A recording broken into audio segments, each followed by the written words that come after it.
Thank you very much Surfshark for sponsoring today's video. Aston Martin have had a shocking start to this 2022 season. I thought they'd be alright. If anything, I thought they'd be the team to rise up and dominate this new era. So much so I made a video all about it. So let's reflect on Aston Martin's start to 2022 and whether there is still an outside chance of maybe my prediction actually coming true. Or am I just a fraud?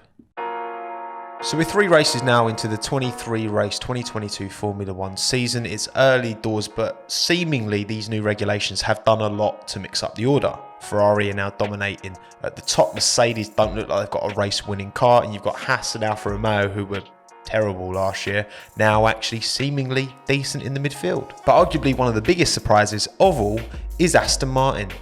In a bad way, a bad surprise. Because this team's done a lot of talking since Lawrence Stroll came in and took over the Silverstone-based team, initially rebranding as Racing Point and now Aston Martin. Long-term overachievers, probably the 3rd best car in 2020 and only really falling off in 21 because of the floor changes which equally hurt the Mercedes. 2022 was as big an opportunity for them as anyone else, arguably a bigger one because you've got a very talented team there with Lawrence Stroll money coming in, giving them the resource to thrive at the top. Why not?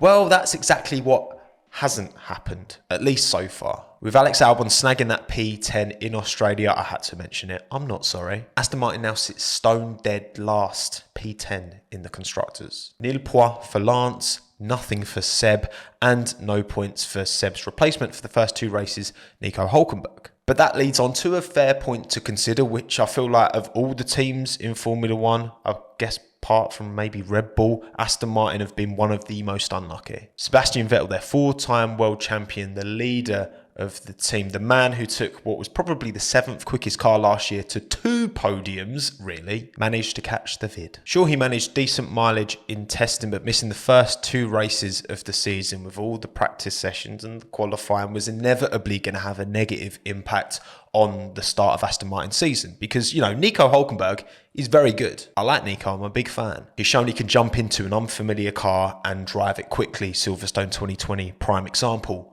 But these cars are so different to what came before. So he would have had practically no car knowledge jumping in Bahrain, in Jeddah. He did an alright job, but he's no Sebastian Vettel. Like, I know some of you think I don't rate Seb at all, which is not true. I just don't think he's in the GOAT debate. But do I think he's one of the best drivers of his generation when you consider his entire career? 100%. And I do think there were signs last year that Seb on his day is still absolute top tier, no question. Then you got the Mercedes power unit. The power unit being a customer team is the one thing you're kind of reliant on your supplier to nail. And as much as the Mercedes engine, I wouldn't say it's bad, it's not the dominant PU that it was last season. Pre the E10 10% ethanol fuel changes to the engines, which has been the only real change to the engines, but it has made a big difference because this Ferrari power unit is significantly better. And then there's all the other problems that a lot of other teams are struggling with as well. So porpoising, of course, really struggling with tyre temperatures, and the drivers just typically aren't feeling comfortable in this car. I mean, Lance's radio from Jeddah, from Saudi Arabia, made me straight out stressed. It's just terrible, man. The rear right is overheating and the front right is understeering. There's nothing to work with. I don't really know what to do with the aero balance either. There's high levels of oversteer and understeer with the rears and the fronts overheating. I'm frightened at this pace. I'm gonna die.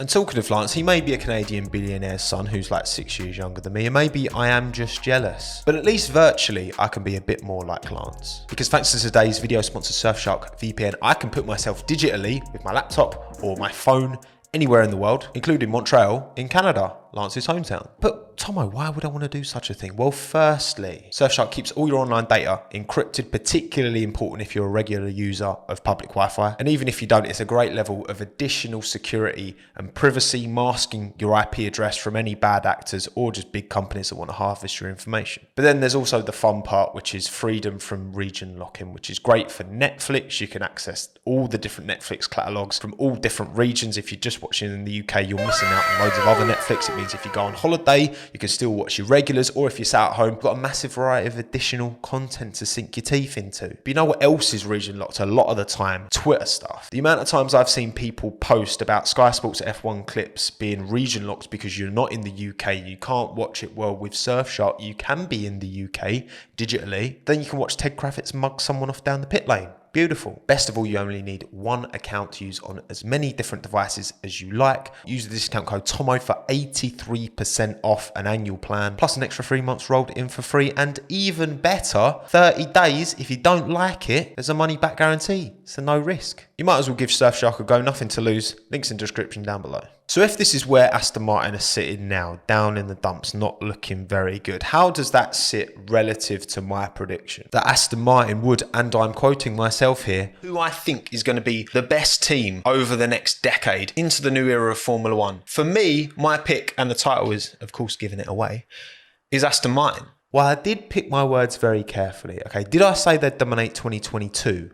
No. In fact, 3 months after that video, I explicitly made a video saying I thought Ferrari were going to win the 2022 Constructors' Championship. But what I did believe is when we reflect back on this era, so saying like 2030, when we look back at 2022 to 2030, I think that Aston Martin are going to be the team with the most dominance over that period. That was my prediction. But now, 8 months after that video, looking back now at how disappointing a start to this season it's been, would I make the same prediction? Because look, we're only 3 races in. There's plenty of time for Aston Martin to turn it around, right? My pro-Aston Martin argument was predicated on a few different points that I thought really set the kind of Stroll ownership of Aston Martin essentially apart. 1, Lawrence Stroll's billionaire pockets to invest in Formula One, a discipline that his personal track ownership and ridiculous car collection indicates is much more than just a business to him. 2, the fact that his son, his own genetic creation, is driving for the team means he'll pull out every stop to get Lancelot's success more than any typical owner without his blood in the race. 3, he actually owns Aston Martin, the car maker, not just the Formula One team. So any success from the Formula One team is only going to amplify the success of the car company through the additional marketing exposure. And point 4, they've made a bunch of significant hires from other teams as well. Alessi, Fabato, Fallows, Crack, Whitmarsh. And there's the massive new super factory coming, set to be ready for a move in January 2023. These points aren't unique to Stroll as such, but there's still additional reason to believe that the future's bright.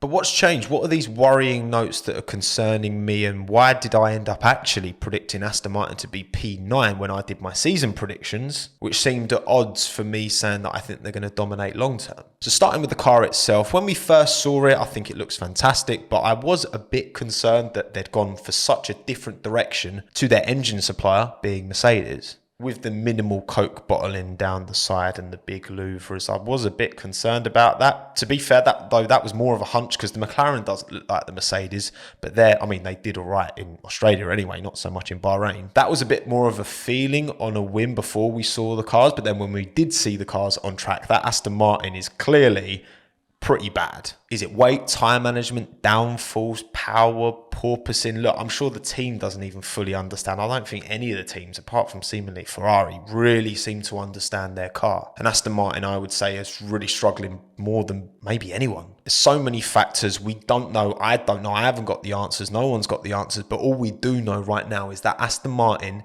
is in the mud. The thing is though, I think actually it's stuff away from the track, and this next point that I think is even more significant than the car itself not being great at first glimpse, which is the departure of Otmar Safnauer and how that reflects on Lawrence Stroll's ownership of the team and the way he kind of conducts himself in this ownership. Because look, you lot know I love Otmar, okay? I think he's fantastic. I still think he's fantastic. And it is kind of hilarious, the kind of 180 from the speculative conjecture. He went to Alpine in the end. They clearly reached out to him. There was obviously something there. But to be fair to Otmar, from what he said, he wasn't planning on leaving Aston Martin. It was only after the Abu Dhabi Grand Prix last year that he was informed that his role would be changing, and he wasn't happy. To quote him himself, and all these quotes are from Autosport, by the way, so shout out Autosport. They made it very clear to me that the responsibilities that I used to have before were never given back, and once I learnt that, then it was really time to move. It was at the last race. I was told, you used to be able to run the team, but you're not running it anymore. I had a contract, so I had no reason to leave. Had the responsibilities not been taken away, from me, I would have stayed. Otmar had clearly thrived in that leadership position with total control over the team, the top of that pyramid since he joined the team in 2009. The results speak for themselves, but Aston Martin weren't prepared to keep him at the top of that pyramid, whereas Alpine seemingly would. And with Lawrence's ownership of the team, obviously he had a huge hand in this decision to reduce Otmar's responsibilities. Not to mention further quotes from Otmar suggesting that there was inevitably going to be a bit of a power struggle going on if he'd stayed at Aston Martin. Like a friend of mine told me, the Catholic Church only has one pope, and when you have two popes, it's just not right. So I think it was time to leave Aston Martin to their one pope. And I think we can safely assume the popes are Lawrence and Otmar. But my question is, why would Lawrence come in and inherit this really, successful, frugal team and try and change up a system that clearly works? Again, especially in this cost cap era where being super efficient with your resources and all that is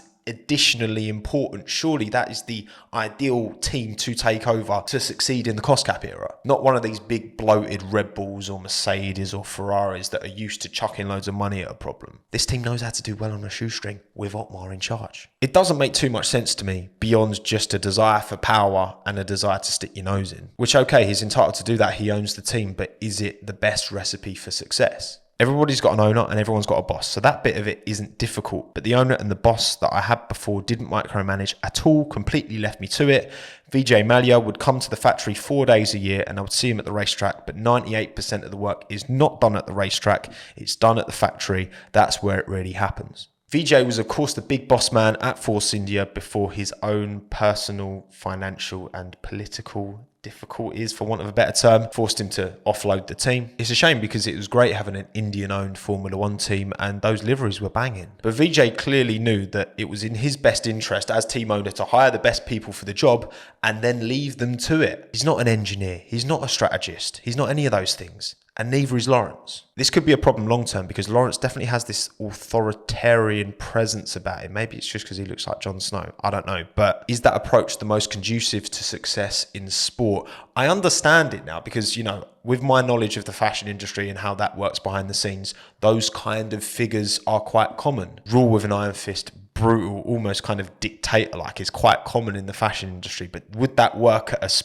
a racing team? I definitely don't think that's the best approach. Again, I always thought Otmar was one of the biggest assets to that team. So to lose him through Lawrence's kind of micromanaging approach, the king of running a Formula One team on a shoestring with now a cost cap, he's gone. He's gone to Alpine. He's gone to a rival. I fully back him to succeed at Alpine because I fully back Otmar Safnauer. And yes, Mike Crack has come in to replace Otmar with this reduced responsibility role, I imagine, with Lawrence seemingly sticking his nose in a bit more. And Mike's CV is pretty impressive. He's had a plethora of different responsibilities, most recently DTM, but also he was at Sauber back in the 2000s working with Sebastian Vettel. Although ex-F1 driver and now DTM boss Gerhard Berger didn't have the kindest words to say about Mike. Recently quoted saying, "When I watch what he's done in DTM, I just don't see the way forward for Aston Martin with him. DTM is great, but F1 is a different league. Here you need to be the best of the best in the world.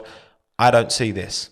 Harsh, maybe, but, Gerhard is literally the man who runs DTM, so he must have a pretty good understanding of what Mike was able to bring to that BMW DTM team. Ultimately, there's no doubt that with Crack in charge instead of Safnauer, there's way more uncertainty, in my opinion, going forward with that team. And then finally, onto the drivers. I know it's still Seb, it's still Lance, and I know Nico replaced Seb for the first two races. Do I think Seb would have scored points in those first two races with this car being as bad as it has been? Probably not. But ultimately, this is a driver pairing that, again, when I did my prediction video on Aston Martin, I put a lot of belief in this driver lineup. He will be given the time to improve. We've already seen a marketed improvement since he first joined the sport. I think that could be a really good lineup going forward. I'm not going to lie. Seb still has that talent in him to pull out absolute worldies. He proved it last year. Give him the right hardware in the right environment, and I think he could still thrive. And Lance has got so much experience, yet is still so young. On paper, this driver lineup has a huge amount of potential. But of course, Seb's started with some terrible luck. He couldn't have had worse preparation really to the season. That reflects in Albert Park. Of course, he had the crash in FP3. Qualifying was nothing special. He only just made it thanks to Stroll having his own incident with Latifi. Actually, Seb had pretty decent pace in the race if you look at the sectors and the lap times, but obviously had that gravel incident where he went over and then eventually having his Spinala, unfortunately, hitting the wall with the front, putting him out for the race. Look, it's really difficult to properly analyse and judge where you're being too harsh or too fair with Seb, because yes, he's had this massively challenging start to the season, but at the same time, he's a 4-time world champion who's kind of in the prime in terms of age. So you have to set higher expectations of a driver with that history in the sport, because we know what he can do. For all the Seb fans out there, you should have some hope, because his pace was pretty good when he was racing. Again, this is with minimal kind of setup time. The Aston Martin car is going to be tricky, but it's Sebastian Vettel. With all of his experience, I'm sure he will really help the development of that car going forward. And then there's Lance. Lance. Australia was messy, wasn't it? He did Alex Albon a big favour holding up that train. So Lance, I'm grateful to you for that. But yeah, certainly a weekend to forget. Look, this is a man who's in his sixth season of Formula One, and he's still only 23 years of age. He's got 3 podiums under his belt over his career, which is 3 more than Nico Hülkenberg ever managed. On paper, he's got everything in his favour, but am I seeing him operate anywhere near the level of similarly aged drivers, Leclerc, Russell, Norris, Verstappen? No. And it's not even close. Especially given Seb missing these first 2 races, this was where Lance needed to step up and show that he can carry this team when Seb's not around. You know, Nico coming in to replace Seb, put him in his place, show that you were the right man to get those 3 podiums and not Nico. But instead, he was out-qualified by Hulk in Bahrain, which is pretty unacceptable. Was definitely part to blame. I'm not saying fully to blame, but definitely part to blame for the Albon incident in Saudi, because he just didn't look. And funnily enough, to quote the stewards, the lack of situational awareness led to this stupid incident that really winds me up with Latifi in qualifying, and then in the race, he's bloody swerving, and he gets a penalty for that as well. Oh yeah, and he had a shunt in FP3 as well, didn't he? Which is like the worst time to have a shunt. I know Seb did as well, but that doesn't stop Lance also having a shunt. It's very fair to say that Lance clearly doesn't have the skill ceiling of these other young drivers in the sport. Does he have the ability to become a solid, fairly dependable midfield driver? Sure. But with the ambition that Aston Martin has and the fact that he is Lawrence's son, so I don't think Lawrence would ever drop him. If Aston Martin want to become this big, mega title-winning team, can they do it with a driver like Lance, who, yes, has got a lot of years to develop, but over 6 years, we've not seen anywhere near the development in his talent, in his ability, like we've seen in all these other young drivers. So the verdict is, look, am I as confident in the Aston Martin master plan as I was 8 months ago? No, I'm not. Do they have the potential? Absolutely. All this new personnel, the mega factory, all the points I illustrated at the start of the video, they are all true. Lawrence is in this for the long run. But given what we've seen on and off track so far, it's been one hell of a false start if they are going to pull it off. Given what we've seen now this season, do you think they're the real deal? Let me know in the comments below. My name's Tommo. Thanks again. Have a good one. Ta-da.